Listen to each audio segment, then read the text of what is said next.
நமஸ்தே. ராஷ்டிர பாஷாவில் நம்ம revision class பார்த்துட்ருக்கோம் இல்லையா? அதில் இன்றைக்கி சுக் और दुखோட எஸ்ஸே தான் பார்க்க போகிறோம். சரியா? इस कविता के रचयिता सुमित्रानंद पंत है. இந்த पोएमोட पोएट வந்து सुमित्रानंद पंत. आपका जन्म हिमालय के पास अल्मोड़ा में सन 1967 में हुआ.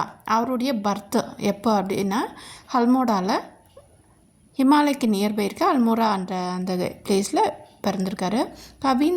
रविंद्र के साथ रहने से आपके नवीन प्राण मिली. அதாவது ரவீந்திரநாத் தாகூர் இருக்குல்லையே அவரோட இன்ஸ்பயர் ஆயிருக்காரு. आपका महात्मा गांधी से भी प्रेरित हुए.